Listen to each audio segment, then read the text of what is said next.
Protocol 93-135. Insertions not yet signed by all the attendees, but items 1 through 32. Cosmological update for the intellectually up to date. If there is a hole in the universe, then your consciousness should be it. Where do you think extraordinary info is going to come from? When routine city men find things to be going well in their ordinary affairs, they like to say that they're on top of the situation, while a more alive and alert person would think of themselves as being an inseparable part of any and all human situations. Where do you think that all exceptional info comes from? Definition: situations and circumstances. Gods without the trappings. If you enjoy hearing the commonness of common men celebrated, then you, as you know, are one of them. Definition again: civilization, that is, the operational reality of man's combined intellectual efforts. Civilization, this solar system's only manifestation that thrives, nay, solely survives on criticism. Upon hearing this, one chap felt as though the whole thing sounded way too much like his own mind and personality. The structure that is the question of survival is and should be a rigid one.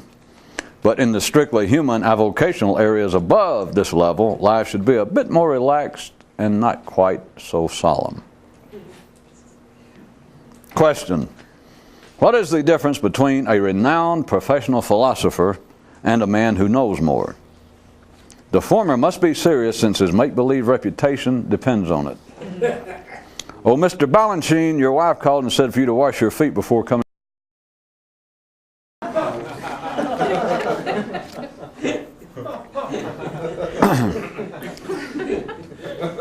More special human history looked at through a glass brightly. To the body, habit is so downright pleasing, agreeable, and comforting that it never did have to tell the intellect, hey, you should try it. Another reason, perhaps, that those who want to go against this arrangement are so few. What the reporting of the news reveals, and it's not the news. In the contemporary media, the two most popular features are those regarding health and finances. These two are also the cheapest to produce and present. Question: think there's any connection between these two facts? During a late-night chess game, one man said to his parrot, "Many quite ordinary men have long loved to make note of the bittersweet nature of everyday human existence. But I'll tell you the truth, old chum. Having the exceptional hunger to explosively expand one's understanding of life gives a whole higher meaning to the experience of both loving something dearly and having it damn near drive you nuts." They both smiled knowingly as the bird good-naturedly checked him.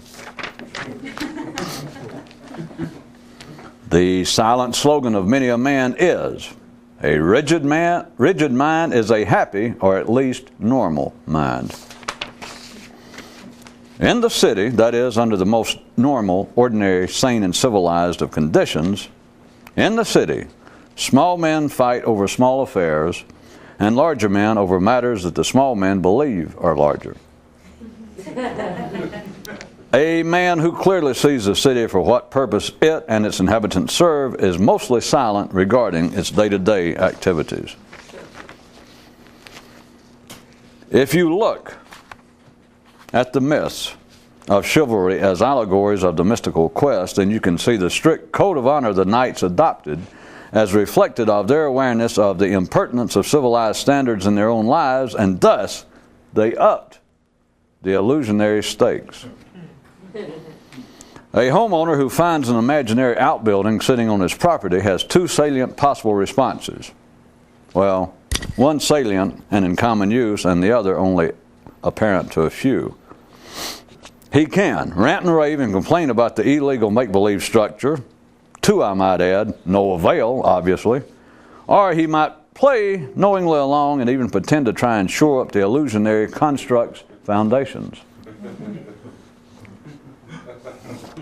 No, I will not read again. A short cultural review of city minds. Simple, uneducated men promote religion. Learned, sophisticated ones denounce it. Both groups are dumb as dirt. Remember, men don't cause cultures, and even the reverse is almost as untrue. And a viewer says, "Oh, I screw a viewer." You know, if he or she actually had anything worthwhile to say, there wouldn't be a viewer anyway, would there? Oh, come now, old dear, do calm down and get an intellectual hold on yourself.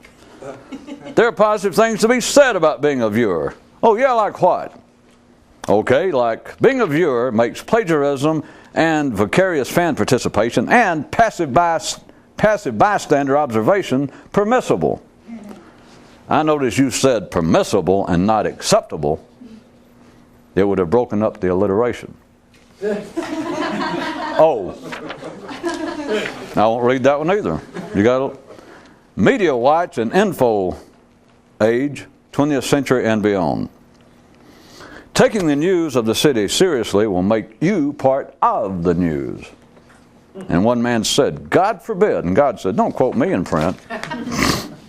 If civilization itself is all imaginary, then everything in it must also be. And that means that all prisons and forms of captivity are illusionary. And I guess you see what that means. Hey, wake up, I'm talking to you. One of our attentive viewers says that, thanks to us, he's adopted this motto: tense and prepared from the mental level down, loose as a goose from there up. Question mark, question mark, question mark. While no one speaks of having arthritis as being proof of their physical flexibility, men, as they age, continue to label their increasing intellectual rigidity as wisdom. Oh, Mr. Russell, your wife called and said that you should wash out your head real good before coming home tonight.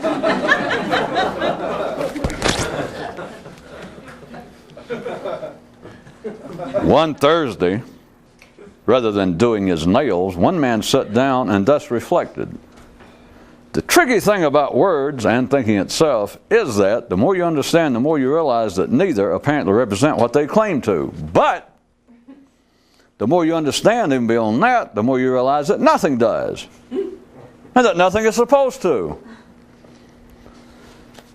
To be completely honest with you, by late Friday he'd come to see that although what he had thought sounded neat and deep, that it was not actually so. Hey, but so what? Since he had already established that nothing is anyway. You read that one over. Some unvaccinated zoological news for those who still live in domesticated environments. It doesn't pay to be nice to a cheap dog. It does neither the dog nor the owner any good.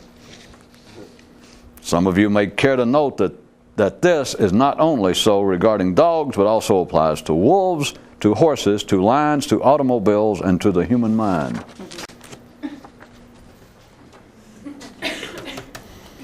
How certain mythological and theological ideas could be of some directional assistance if they were understood a bit differently. Assuming the existence of such, a man could not be helped by either the forces of good or evil, but only by those of indifference. Being smarter than everyone else is hardly worth the effort, if that's all you had in mind. An intellectual man knows when to shut up. A really intellectual one knows when to in advance. Daddy, tell me a definition. Okay, here's one. Shutting up.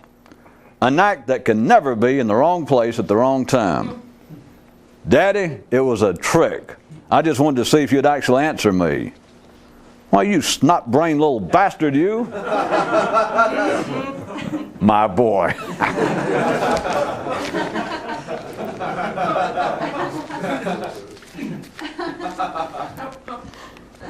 It won't do any good. Mr. Russell has left the building. In fact, it's a little questionable. He seemed to have been holding hands with Mr. Balanchine, but I don't want... Hey, philosophers are weird people. For those who live in the basements and poorer parts of the city, human progress means little unless it apparently presents immortality. And if not that, then in certain hipper limbic neural ghettos, at least a cameo appearance on a soap opera. In case you'd like a little added inducement to do some traveling, on one of Jupiter's asteroids they have a quiz show which, if you reach the final round, offers as a prize your new choice of either eventually getting old, dying, or becoming increasingly less stupid and rigid. Almost worth the price of a pet sitter for Fido. The minority clear view of the background of religion is that early on civilization recognized its own inherent weaknesses, being at least sufficiently intelligent to understand that the illusionary lacked, shall we say, a certain degree of prescience, and quickly came up with a booger bear story to frighten all the children and help keep them in line. Since men have no true psychology, the only tricks that work on them are psychological ones. The substitute professor told the stand-in class, "The universe is 15 billion years old and humanity a million. I, however, have an uncle who has a mind that very likely surpasses both figures, and they broke for lunch." Epistemology update by way of non-standard logic. If you understand this one certain thing, you'll understand everything. It is thus in the mythical adventure world of the neural night that one part is greater than the apparent whole. In the same way that, for instance, as regards everyday civilization, any piece of an imaginary structure is just as large and just as meaningful as the structure itself. If you begin to see this, then you had better be careful, because it ain't far from there to realize that the same conditions hold true as applies to the construction and operations of your own mind.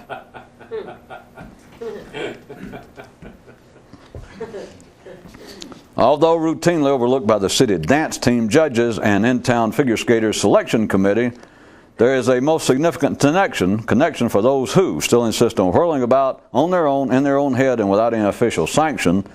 This connection between being able to continually remember a most extraordinary personal aim and a fortunate turn of events. Query: what is a primary distinction in the curriculums of a theological college and just a bunch of people who get together and ponder on the workings of the great mystical adventure? The seminar has no course in luck.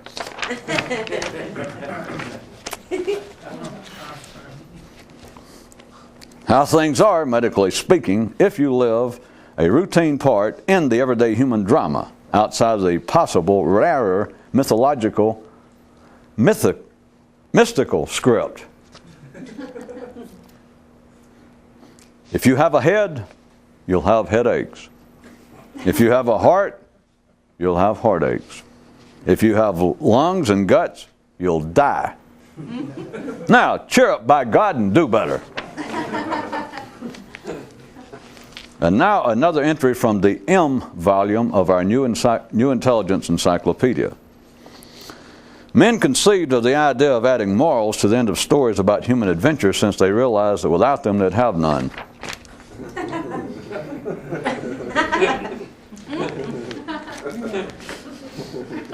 Sometimes a pregnant pause can be embarrassing, I guess, if you're not married. As per his special request submitted to Creation's local customer service office, rather than a standard issue intellect, this one man was given a tick instead.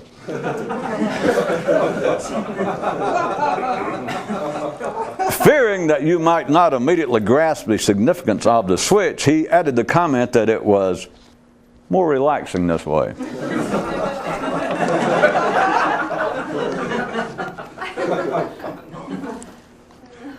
One man told his children one day, in a sense, all of us thinking creatures born to a polar-based life on this particular planet are, in the final rational analysis, intellectual idiots.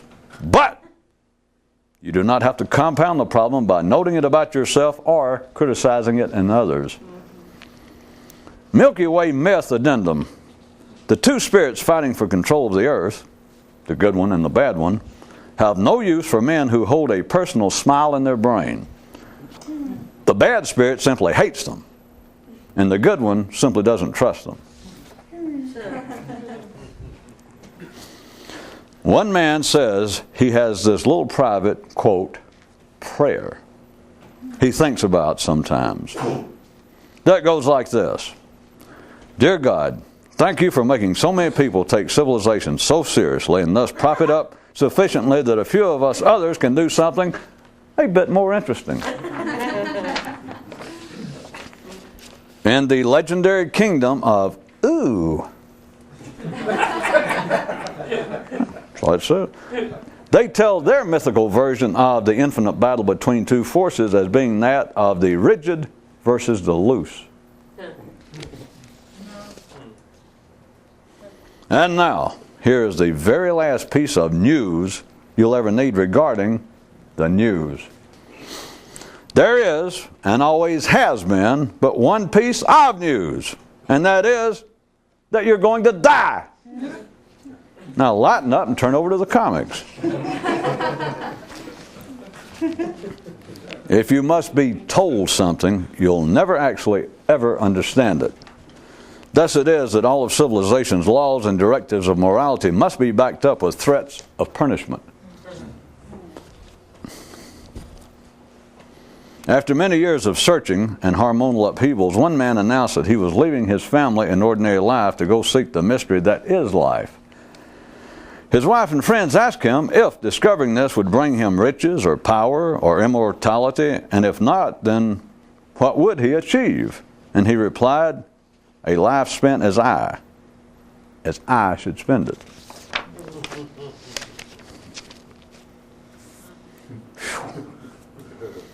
If you're solemn and serious about routine human existence, you'll die faster. But it'll be balanced out by the fact that you'll feel like you live longer. Too long, in fact. Distinctions galore. When the body fears it's going to die, it gets really, really serious. And so does the mind. But when it realizes that it's going to live. Inquiry. Do you still consider it mere happenstance the fact that corpses are stiff and rigid? Yeah.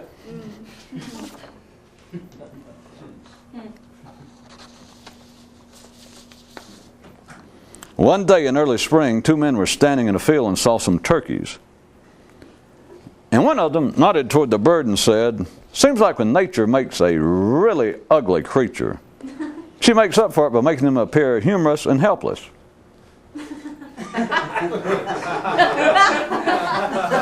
One day in early spring, two turkeys were staying in a field and saw some men.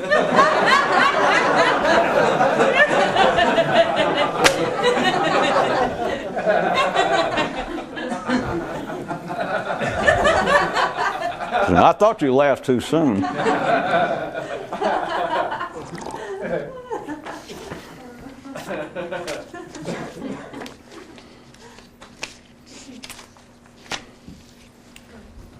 If you happen to recall, and if you don't, I'm going on with it, pointing out last time that from a not only an individual level, but I was even mentioning the collective level, if you want to look at civilization itself, and actually it existing,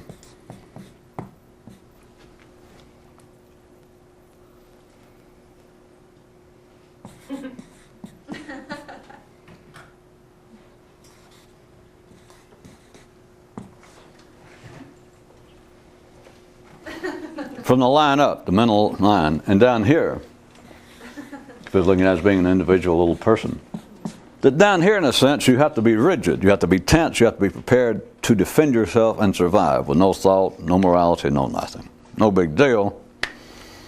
But in another sense, from here up, that which makes man singular in the singular, and what makes man singular in the collective, that is civilization itself, there is a kind of rigidity, a kind of tenseness that is required. Whether it be necessary or not is open to some what? Discussion. Screw a discussion. How about an observation? How about a pointing out? How about pull up its dress and go and look at it? That's why several of the ones that were included tonight How about this? If you must be told something, if somebody must tell you something, you'll never actually ever understand it. There's another part, but how about right there? Rather than try to argue the point or drag up more examples from life because it'll turn them out as fast as I can chew them up, it's just simply a fact that in one quite real operative sense, anything you must be told, I mean, if that's all it amounts to, you'll never understand it. Okay, I'll go on. This way. That is why the world, the civilized world, the world of man's collective, invented, intellectual activities of all sorts, is why man must look to some apparent institution or source of authority, morality. He looks normally to churches, religion, how to operate in a non-clerical sense, how to operate properly and get by in life. He looks to the government, the judicial system, where he is, the laws. But think about it. Nobody ever does. If you told somebody, wait a minute, if man understood, if there was such a thing as morality, in the full sense of the word, with no discussion and no specific pointing of or consideration of any religion, any cultural group, just if, in some way, if morality was something as native, as natural, as necessary to man as breathing, as food, let's just say. If that were true, then I would ask the question, why must he go and seek someone to tell him what is morality? 2, 3, 4. Not a work comedian told me to try that sometime. That'd help with the crowd if they didn't get it, if you'd count and then wait a second before you threw the pie.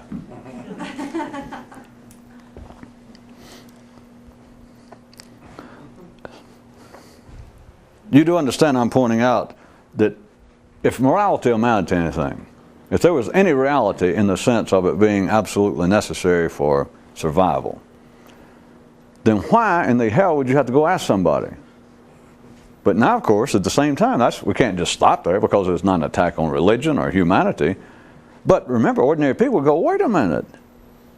So, of course, we're talking about ordinary people now who are the pillars. Or for you people in New Jersey, the pillars. And for you people in Massachusetts, the pillars of civilization. And for you people in Mississippi, bedrock. Cement blocks, as a matter of fact.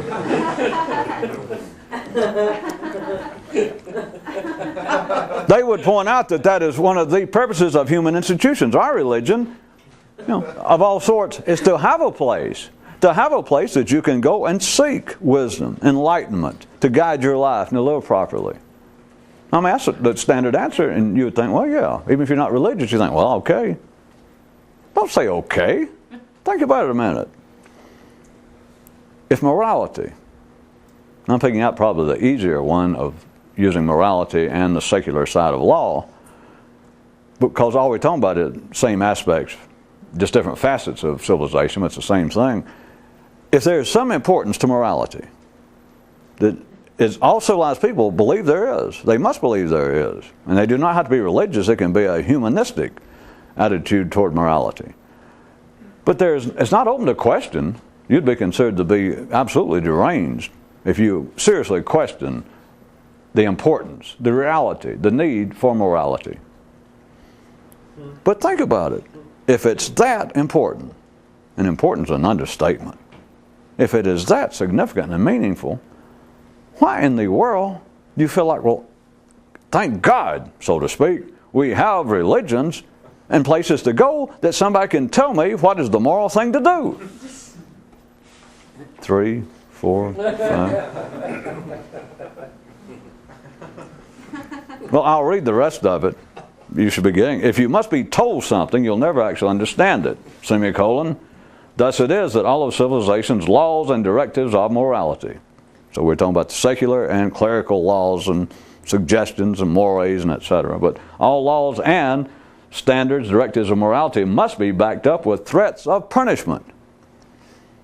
You follow? You decide something seems to stir in you, your parents, your mouthpieces of civilization. They encourage you. They say you must develop some sense of morality. You're now, whatever age you are, let's say 12, you can no longer continue to steal the toys of the kids down the street. You can't hit your sister in the nose. Go talk to somebody. Go talk to our priest or our rabbi. And they send you, of course, that's actually the basis of all education. They call it other things, I know, nowadays, and it is good, I guess, for people to have a job in some sense of how to work a computer or drive a cab. But the whole point of, if you never thought about it, of education is simply to civilize people. But you go to see a priest or a rabbi, somebody, and they send you there, and they say, well, now here's the laws. It's good you came to me. Your father said you were coming over. And it's good you came to me because I specialize in this. I am here to tell you what God said we should do. What the great cosmic forces, the great cosmic father, the great master on the head plantation, told us all to scratch our head and shuffle, and here's what we're supposed to do. And so he tells you, he says, well, don't hit other kids. That's half the fun of life if you're a guy. Girls, I don't know. I don't know how you grew up. But when you're a bored guy, part of the fun, they say, don't steal other people's stuff.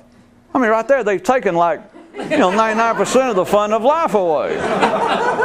Don't hit people smaller than you. Don't torment girls. Don't take other people's stuff just because you want it.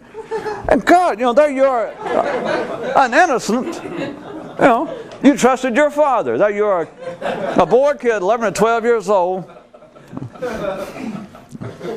right in the middle of having fun in life, and they send you this guy, and you sit in this stuffy room, it smells funny, and he may be dressed funny, and he says, it's a good thing you came here, and suddenly, within a matter of what, 30 seconds, a minute, he has almost reached into your guts and sucked out all the life. Those of you who don't remember it, and those of you that seem to be girls now and not boys, which I'm sure you had something similar, but not quite good enough. I feel sorry for you, except now that you're grown and now you got the advantage, but that's another story. Now you're better off. But he says that. And of course you understand it doesn't have to be a priest or rabbi. Civilization tells you that. Unknown forces. Well, ordinary people, they could say, well, I don't even know what you mean by civilization. I don't consider myself that much of a middle class member of the bourgeoisie. I am, in fact, a rebel. They can say all kinds of stuff. They can say, I never go to church. I am anti-religious. I don't subscribe to any philosophy and all that. And yet, look at them. Do they live a fairly normal life? Yes, that's what we're calling them. They are normal. They're civilized. If not, I wouldn't even bring them up. We're not even talking about anybody of any importance. So, something is making them operate in a certain manner. Am I right? You be right. All right. But now back to the example, to make it a little more specific, vis-a-vis my item 93-135, 29B. This spokesperson for civilization tells this kid, all right, here's the things you must not do, or here's the things you must do. But as you obviously understood, just one or two of them has sucked out. That makes a kid, there it is. You think, well, wait a minute, I got no future. You have taken away all the fun in life if this is true. The kid's attitude immediately is, screw this. Now, he may not say it to the guy, knowing his father will probably take serious exception to it when he gets home. But his immediate, as soon as he hears it, he goes, he looks like, are they serious? And by then he knows that most adults are serious. He goes, are you telling me the truth? I'll make up a little more conversation. And the priest or rabbi, civilization goes, yes, that's a fact. But the kid immediately then he goes, well, screw that. Because he has no intention of doing it. He can't even comprehend. You mean quit beating up people smaller than me and taking stuff they got? It's like insanity. And so let us say that the priest or rabbi or employer, the spokesperson, the shill for civilization, perhaps is astute enough and realizes this kid ain't acting right. Like you look off, or the kid, I'll say the kid instead of you, the kid kind of smirks, it looks off like, and his little face just almost blurts out, screw this. And the priest realizes, having been around, of course the priest figures screw this, but he has certain vows. He has to keep his on a more figurative level. Anyway, here's what we're getting at. The priest, the rabbi, civilization, your father says, by the way, you look, I saw that look cross your eyes. Let me point this out to you. Right here, God says. Right here, our culture teaches whatever, but God, leave it the easy, religious way. So, by the way, I noticed that look on your little face. Let me point out to this right here, page so and so, such and such chapter, or some part in our holy book. Let me point this out. God says, now listen to me, son. God says, if you do not obey these laws, you're going to die, and they're going to throw you in a vat of boiling oil. They'll tear you apart forever, and you'll never actually die. You'll just suffer forever and ever and ever. Which is easy enough. Ever since then, I was going to say it's easy enough to say, well, wait a minute, that's not much of a God. But people see he's been pointing out forever, it never gets anywhere, because all it does is continue the imaginary struggle, the apparent struggle, between the good forces, and the forces that sound yucky. But we don't fall into the critical trap. That I'll assume that you people are beyond that, but I've been saving that and I wanted to use it. So don't other hand. So don't do that. Hey.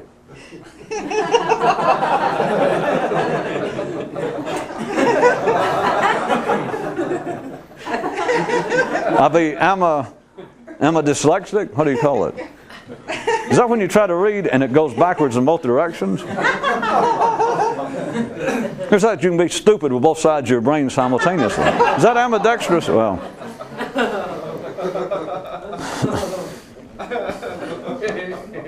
All right. Back to, you remember the whole one, it says, if you must be told something, you'll never actually understand it. Which is why all laws, all standards of morality must be backed up by threats of punishment. All right, I start off with religion, but you should obviously see, we mentioned this several nights ago, civilization itself in a secular sense. People are not actually civilized the way I presented to you a few nights ago, but now tied into this one. Laws themselves. I mean, you're so used to it you don't think about it, but if it says a law, you will not go over 55 miles an hour within inside the city limits here of Des Moines, or you shall not take another life, and it just says that, and you think, well, what? And you're prepared, though. You know it's going to say, or you may suffer a fine of up to $100, or for the second offense, 20 years in jail, up to life. It is simply that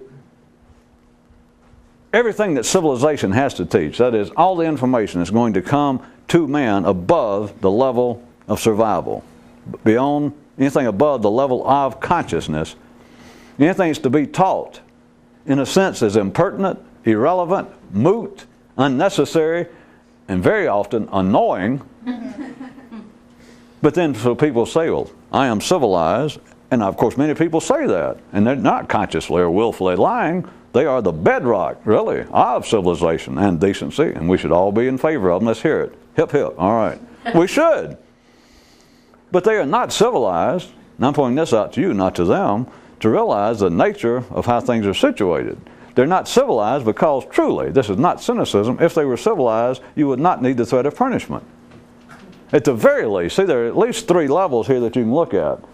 One is, if you were civilized, nobody would have to tell you anything. If you were just born civilized, right? You just know what to do. The next level is, all right, we're not born totally civilized, and we're children. We must mature and become wise while we're here on this earthly journey, so we must go seek some direction. So you say, well, that's the second. That, all right, we've got the potential, or we're born partially civilized, but we need a little help. We have to go find somebody, an institution or a priest, somebody that knows, that specializes to tell us. But then there's a third one. In other words, you could say, well, the first one you can sort of discount. You following this? If I said, wait a minute. If I made it sound like an attack and I said, wait a minute, civilized people are not civilized. No, don't be an idiot. Forget that. Nobody's civilized. If they were civilized, you'd be born civilized, and you wouldn't be going around going, do you have a book on ethics in the library? Or can I take a course in civility? Can I find somebody, a nice, decent person, a man wearing a dress and a funny hat that can teach me how to be moral?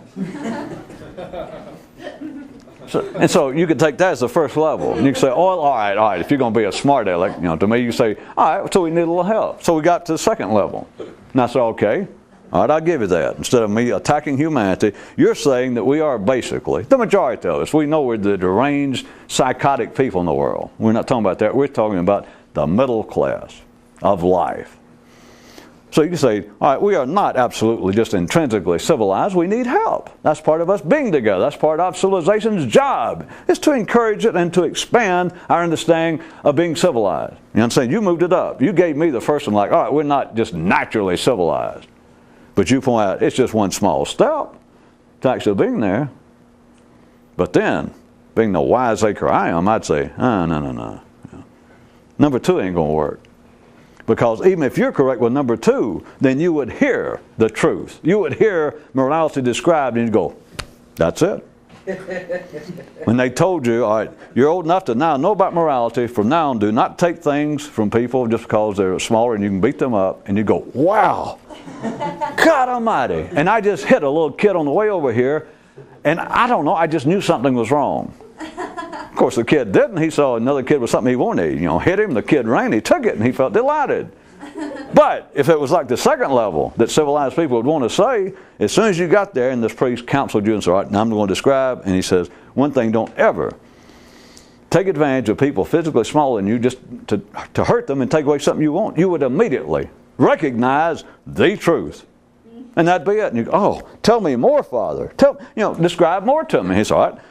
Don't cheat. Oh, God. And don't look at those pictures with, you know what I mean, those books under your father's underwear in his drawer. And he would realize all this immediately, right? Wrong. Says right here, the truth. That's something to point out the news. It won't work. They must be backed up with punishments, with threats. Shouldn't say punishments, they're threats. Because nobody's ever gone to hell. God's never struck anybody down. It's a threat. And ordinary civilized people,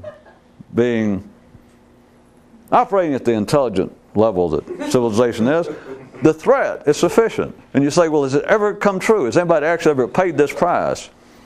And the answer is, of course, no. But we think they have. And something in the nervous system, it's all wired together, that the threat is sufficient. But now back in a slightly different direction, back where we were, why do we even need a threat? We already discounted one, that people are not civilized. Just forget it. Or I put it another way, remember how this started out, if you must be told something, close your eyes. We're not talking about civilization, we're not talking about civil behavior, we're not talking about matters of etiquette. Civilization is the telling of what human life is. Above the line. From the line down, you don't need to be told anything. Your parents don't say, well, you're 9 years old, we're going to send you over, there's this doctor who tells you how to eat. And you go over and there's a kindly old man with a pipe and a beard, and he says, well, your father said you'd be over. It is time. You're how old? Damn near 11. Good. Fine looking little boy. Listen, from now on, you need to eat food. And drink some water. Drink some water. Do that. Be sure, right? Glad I remembered that. Drink some water. And when you get real tired, take a nap or rest. And if you're hurting, or if you look down, you're bleeding, or maybe your arms you feel real bad. Maybe your foot looks like it's about to fall off. Go tell an adult. Tell somebody. Or if nothing else, holler, help!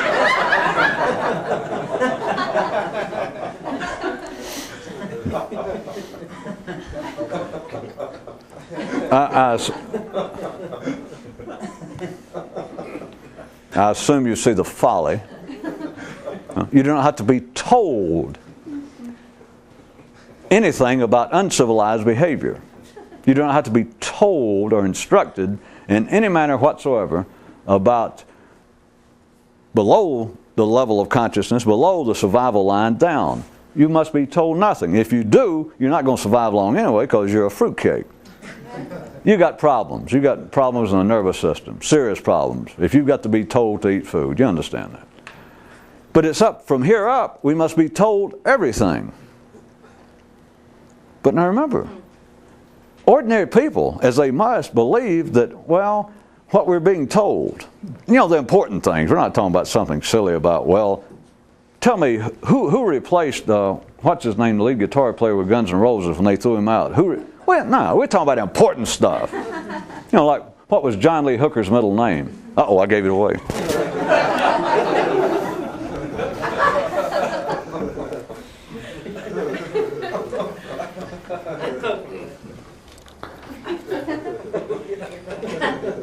You are wired up, ordinary people, wired into the civilized nexus. Well, I mean, we got no choice.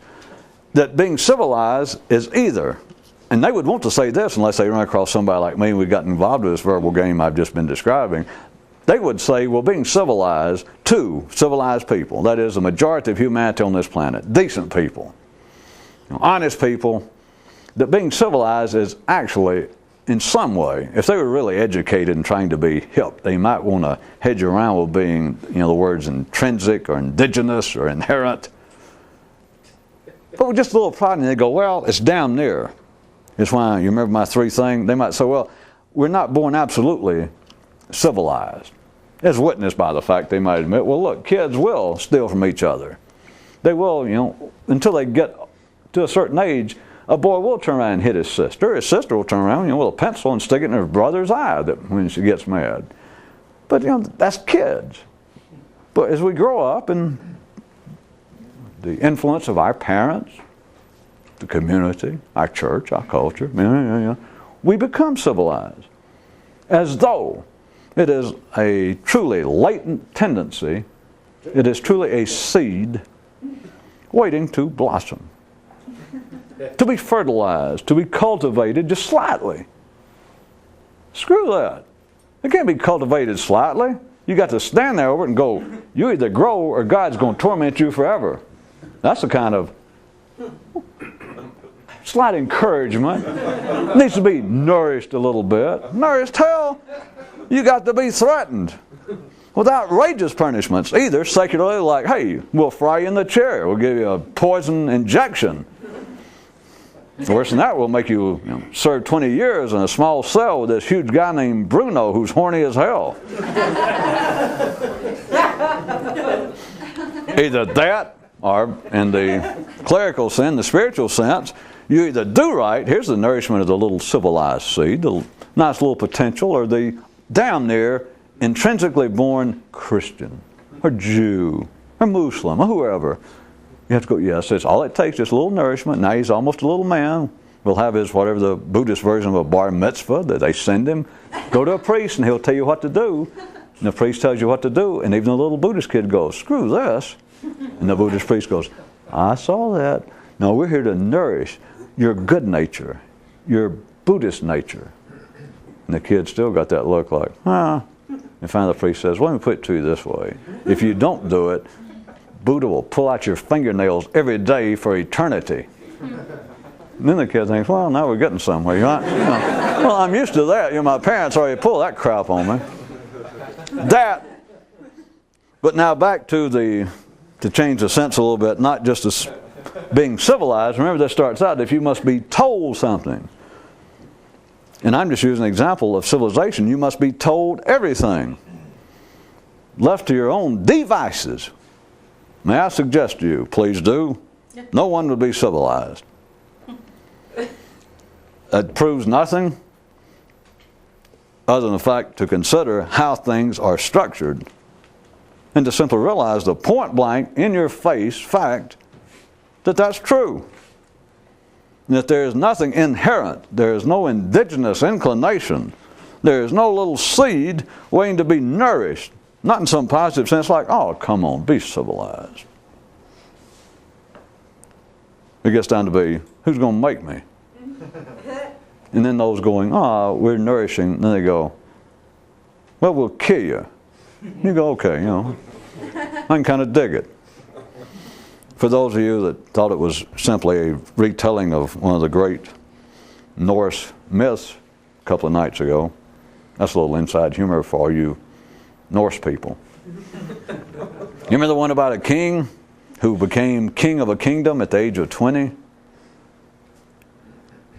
Of course, a long time ago I told you what I mean by kings and kingdoms.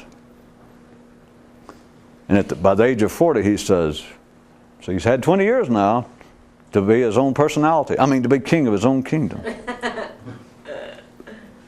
So he became king at the age of 20. And by the age of 40, he says, I will bow to no man. I will, however, bend slightly at the waist for a man with an Uzi.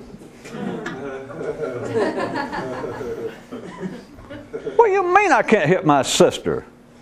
What do you mean I should give everybody a fair shake? What do you mean I should not shortchange people if they're blind, dumber than I am? What are you, nuts? In society, in its magnanimity, in its overall charitable attitude, says, well, either do it or we'll make you sorry you were ever born. And we outnumber you approximately 5 billion to 1. And you're kind of back to this kind of spiritual satori, this enlightenment. Many people get like, well, nobody ever explained it to me exactly in that manner. So, all right, you convince me if you don't catch me. And that's being civilized. But now again, one more time, beyond being civilized, we're talking about everything that you know. It's not just being civilized, and it's not just religion, it's not just morality, it's not just being able to follow the laws of one's local judicial system, legislative directives. It is this, education itself. Everything that you know from here up, you apparently got somewhere, from a book, from somebody, from television, from radio, you overheard it. Scholars, well-known scholars, they've been doing it for thousands of years. It's still sort of, I don't know, surprising that they continue this. A man will say, well, everything I know I got from books. Well, I was afraid that wouldn't impress many of you. Well, of course, a lot of you, I think, spent some money going to school, so I guess you got your own vested interest, and there's a kind of a hesitation there to laugh. I know.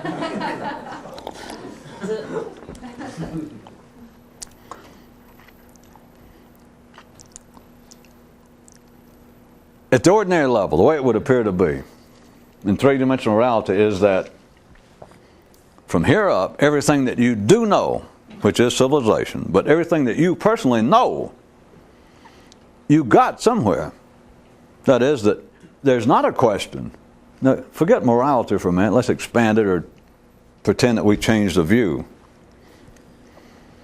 That it's not just directing behavior in a moralistic or a legalistic venue, but that actually what you know about life, about yourself, psychology, sociology, without even being named, just what you know that makes you an insightful, intelligent person. In a quite valid operational sense, everything that you know, you were told. The reason I was talking about scholars right quick, parenthetically, is that people see, even if they follow that, the more intellectual, the more sophisticated, the more civilized somebody is, they would not hear this as being any sort of valid criticism. I'd have to point out, hey, do you realize I could be being sarcastic about this? And they'd go, well, if you are, it just shows how crude you are, how unsophisticated you are, not me. Because they wouldn't find nothing offensive. They would find no negative patina to saying, oh, you know, it's something what people told you. And man would think, well, you poor dunderhead, you. They would say to me, they'd think, it may be, but you realize that I went to Phillips, I ended up at Harvard, and I did my postgraduate work at Cambridge, and they would look at me like, well, you poor simpleton. That I seem to be accusing them. Well, the only thing you know, you got from other people. And they would think, oh my God, I studied under, last time I remember, 7 Nobel Prize winners. You understand? They don't see anything offensive about it, and of course there's not actually. But I am pointing out to you that at that level of ordinary existence, everything you know, you've been told. comma, well, I'll already do it the way I actually read it. If you must be told something, that is everything you have been told. If that everything that you know that you've been told, you don't actually understand, and you never will. That seems simple enough, doesn't it?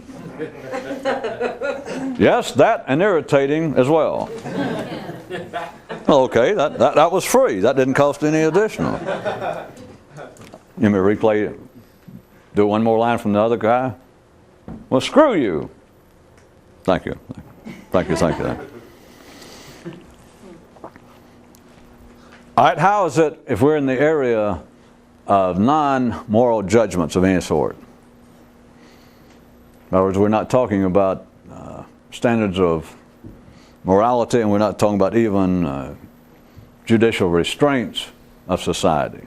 We're talking about now what appears to be education. The second part, thus it is that all civilizations, laws, and directives of morality must be backed up with threats of punishment. I assume y'all got that. But do you think that that has any pertinence to talking about education, about just learning about in general? And if you're an ordinary person falling into this, you might go, well, hell no, finally you reached the dead end. What ho, Pancho? If it gets into areas that appear to be very close to abstract, objective areas of education, not morality, and not that thou shalt not do so and so, or that you should not do so and so. No, into actual areas, more scientific areas, education itself. They're backed up by threats of punishment, which is why they're meaningless, which is why you don't know them if that's all you know. What do you mean threats of punishment?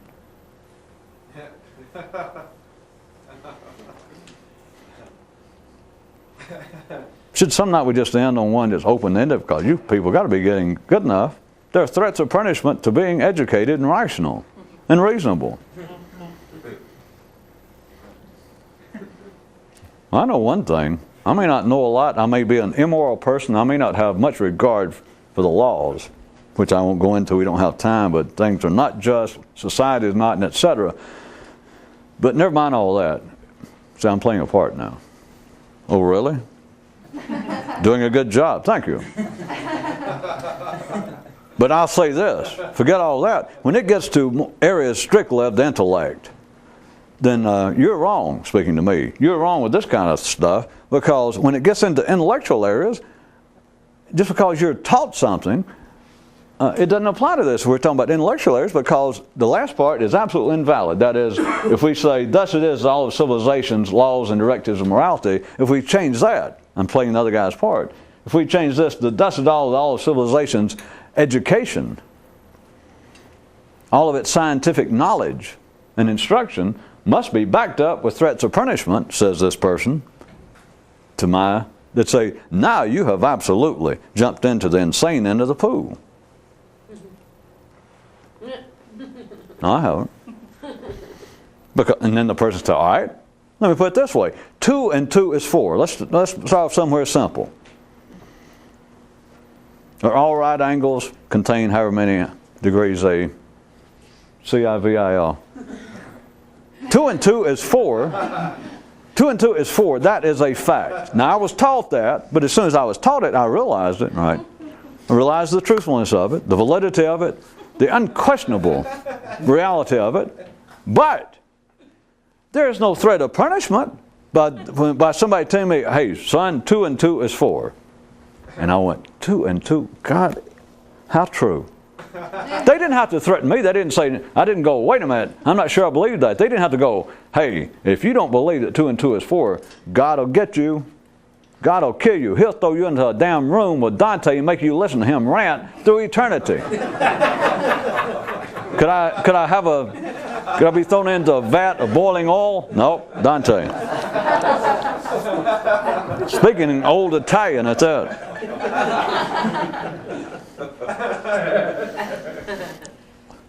Well, I was hoping, and I bet some of you already have, you do know, and it is as valid, it is as operationally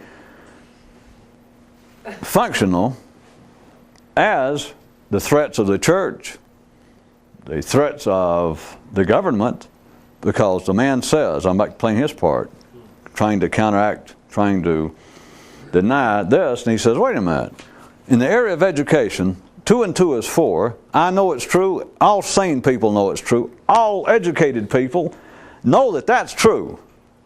And it does not take some threat of punishment for me to go, well, it's, yeah, I'll say 2 and 2 is 4. It doesn't take any threat. It's not like, and to myself I'm going, I know it's 5, but they're going to punish me if I don't say it's 4. I don't need that. The truth of scientific, the truth of objective reality, as opposed to morality and the society's decisions to make certain things legal and certain things illegal. The first part of this, my first version. They said, forget all that. If you get into the area that we're talking strictly scientific, we're talking about the detailing of physical, objective, external reality as it is, then 2 and 2 is 4, and it takes no threats of punishment to make me see it and to support it. I mean, it's ridiculous. No, it's not. The threat of punishment is just as real as it is. In fact, it's more real, in a sense, than it is to say, if you keep stealing from people that are weaker than you, God will get you someday. The threat of punishment over being illogical, you don't have to wait till you die. You don't have to wonder, will God actually do this? Start going around if you're just sane. Remember that you're now a sane, ordinary person, in a sane, ordinary, right in the middle of life, and start operating on a basis. Start telling people. Go ahead and show what kind of rebel you are. Start saying 2 and 2 is not 4. And especially point out the rest of them, no reason that you people admit it out there. Especially be good, I guess, if you worked in the math department or somewhere in a college and say, wait a minute, the rest of you, the reason you people put up with this is nothing but threats. You're just afraid what's going to happen to you. You have very quickly, almost as fast as you can talk, you have left that grand field of sanity, of reasonable company among other civilized people. The threat of taking reality, the truth, correctness, as being the truth, reality and correctness, the threat of punishment is the untruth, the error. It moves from the limbic, you might say, limbic / neural, from that combo, that down here, we could say from the limbic into the neural system, a man moving from the garden into civilization, it goes from him having to be threatened about behavior, having to do with morality, and etc. He now is threatened at the intellectual level, like if you don't see reality as it is, if you don't see the truth, 2 and 2 is 4. If you don't see that, you are not part of civilization. You're not part of the sane segment of humanity. And 2 sane, ordinary, civilized people, that's even worse. That's worse than saying, we may have to excommunicate you. No, that's one thing. We may have to excommunicate you from the world, from the ecumenical collection of rational people. To tape out? Yeah. Good. I was going to threaten it if it wasn't.